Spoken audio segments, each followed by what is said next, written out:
Saving can be easier than it seems when grocery shopping. We have some tips. Did you know there's Bobcats in Round Rock? Most people don't realize it's been here since 2005. Texas State Round Rock campus has been around for 20 years. What better way to express yourself than actual art? San Marcos Art Center gives the LGBTQ community an opportunity to do just that. The safest way to play football is without contact, but these young athletes still make it electric. Run, play, bark. Dog parks are a great place to let your furry friend get their energy out.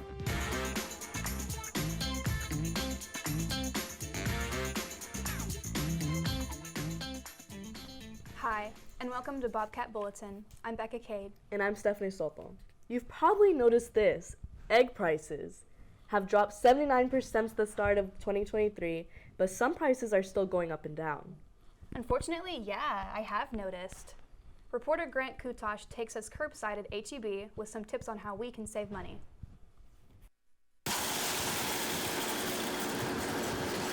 KSAT in San Antonio reported that some H-E-Bs serve over 100,000 customers per year.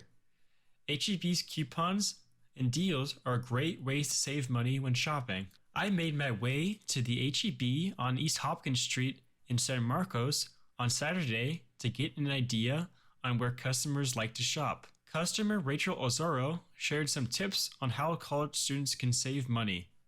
I would definitely say meal planning. So planning out your meals for a week or two is the best way you can save money on your grocery shopping, because you go in with a plan and not, okay, well, I'll just grab this, I'll grab that. Meal planning and just being able to look at the price per ounce of your food and seeing what you can buy for just yourself. H-E-B curbside employee Garrett Chappell gave us more insight on food prices. I know the eggs have gone up, but then they kind of went back down. But I know like chicken and other types of hamburger meat, those prices have gone up quite a bit. And have the recent changes in food prices affected your personal grocery shopping experience? Well, definitely. I mean, I'll have to shop less just because I want to try to save some of that money. Food prices are changing and customers are noticing. With how prices are fluctuating, many people have had to change their spending habits. Planning out your meals, staying true to your shopping list, and using coupons are a great way to save while shopping.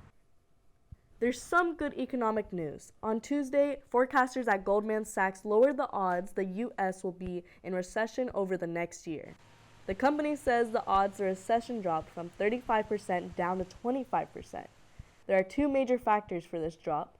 Last week, deal the raise the debt of ceiling, and the banking crisis is slowing down.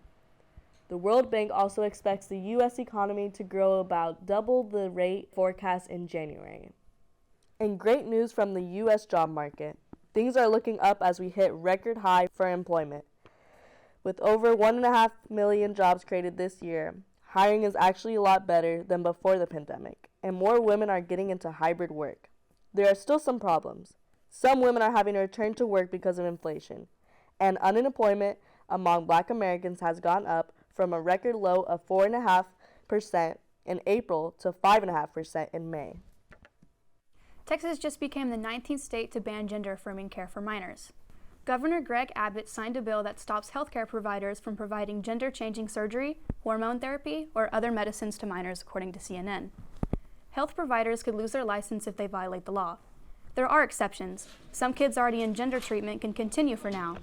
The law says they need to have at least 6 months of mental health counseling. They also have to work with their doctor on a plan to end treatment. June 1st is the start of Pride Month. The San Marcos Art Center brought a crowd to see the newest collection of LGBTQ artists at an opening reception Friday night. We both got to go. June 1st is the start of Pride Month. In celebration, the San Marcos Art Center brought a crowd to see the newest art collection of queer art on the square at the opening reception Friday night. The collection is a work from local artists and Texas State students who are part of the LGBTQ+ community. San Marcos Art League member Aaron Damon Porter explains the importance of inclusivity for creating a safe place for the LGBTQ+ artists and making this exhibit.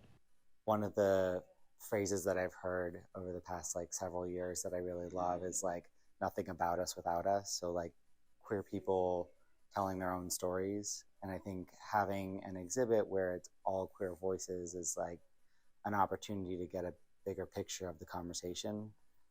Avery Mitchell, an art student from Texas State University, explains how he uses his art to express himself. It's not necessarily a coming out, but a coming out with my art. A lot of my art is queer because a lot of it is identity and how I see myself over time, and it's not my whole identity, but it definitely is a part of me. It's something that you can't remove from me. The San Marcos Art Center welcomes anyone who is interested in showing their own art. You can find an application to display their art center at sanmarcosartcenter.com. Texas State's National Student Advertising Competition Team, better known as NSAC, finished second in the nation last week.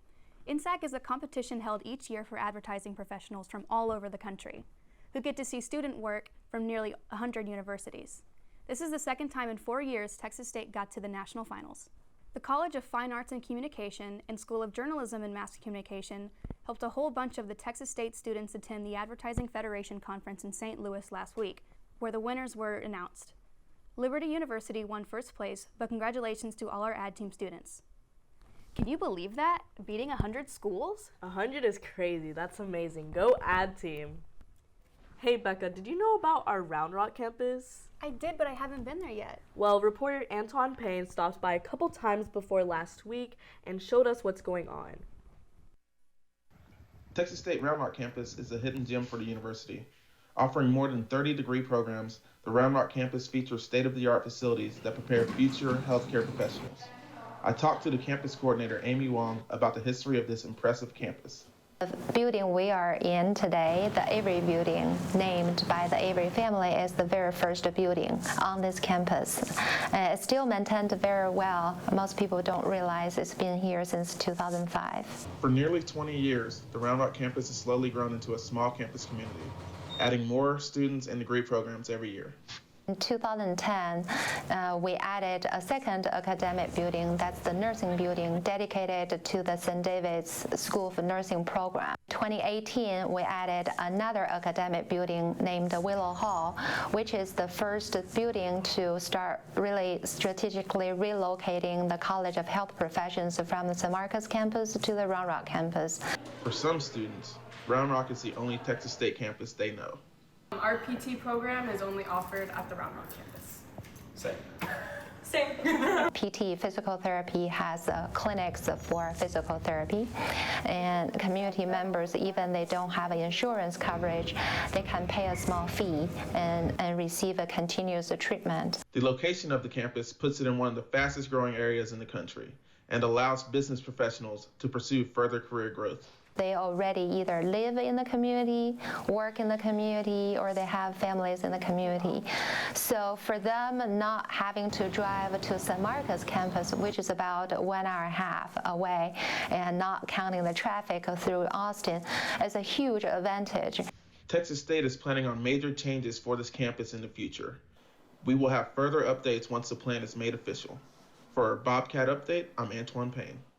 So, the Big 12 conference is shrinking, right? No, not so fast. We'll tell you what's going on in a minute. Plus, wow, did you see the footwork on that kid? And if you're looking to get your dog off a leash, we'll show you where to go. We'll be right back. First, they said cigarettes were safe. Now, they say they didn't market e-cigarettes to teens. Fact. More than 1 in 4 high school students are vaping. Same lies, different day. Tell Big Vape to quit lying. What do you think you're doing, Kevin? Was just gonna drive home. There are several warning signs present that you shouldn't be driving. Like hearing voices? Like your text-to-emoji ratio? Oh man, the selfies.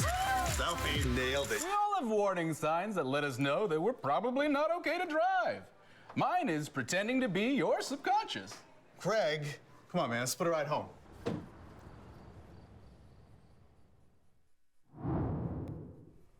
What better place to take your furry friend out to play than to the San Marcos Dog Park? Kayla Alvarez visited the park Sunday and heard some dog owners who say it needs some changes. Hi, today we're at the San Marcos Dog Park, here to talk to some dog owners about what they think.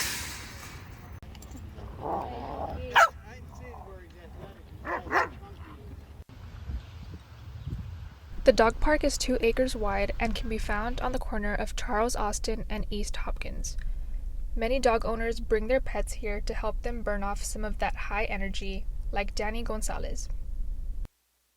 It's pretty nice. Looks-wise, maybe.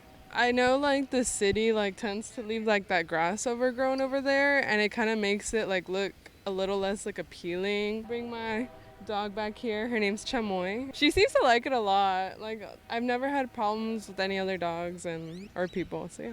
There are concerns about the upkeep of the park. I spoke with Nathan Villa, who shared his experience.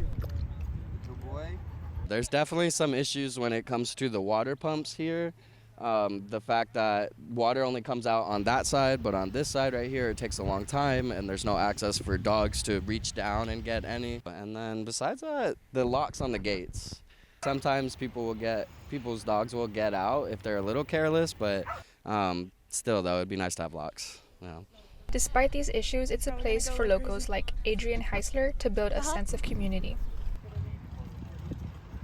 I've been here a handful of times, but it's pretty nice because, you come here and even though you don't know anyone, everyone is really friendly and really nice, so it's always a good place to meet people. It's always like my kind of people. Like I always want to meet more dog people, so I feel like this is the perfect place to do it.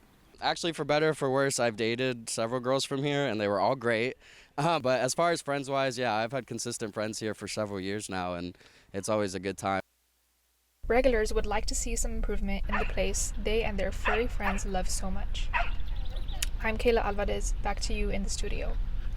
Looks like changes in the college football landscape aren't slowing down. Colorado and Arizona are rumored to be filling the void that Texas and Oklahoma are leaving in the Big 12. According to Sports Illustrated, the Big 12 evaluated 10 programs from around the country, and just last year, USC and UCLA announced a move from the Pac-12 to the Big 10. The Pac-12 may be taking a big hit, but your kid doesn't have to. Reporter Ty Evans looked into the pros of playing flag football. Rising athletes from across Texas met at the Ford Center this past weekend to show off their skills. Flag football is a unique format that offers everything traditional football does without any unnecessary contact. I spoke to mother Emily Willick about what flag football has to offer her son. I mean, they learn the skills. It's like baby steps to get into tackle football, and so flag football certainly helps them to learn the sport, learn the agility, learn the moves, and then they can graduate into tackle. He learns leadership skills, and he gets to learn sportsmanship and competition and lifelong skills that he can take with him when he's older. Kind of put my mind at ease, knowing that we're becoming more aware and knowledgeable of how we can better prepare them and teach them to play the game safely.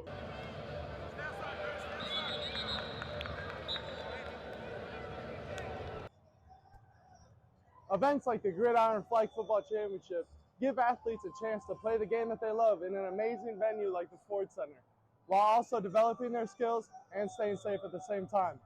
My name is Ty Evans. Back to you guys in the studio. 1, 2, 3, That's it for this first summer edition of Bobcat Bulletin. Thanks for joining us.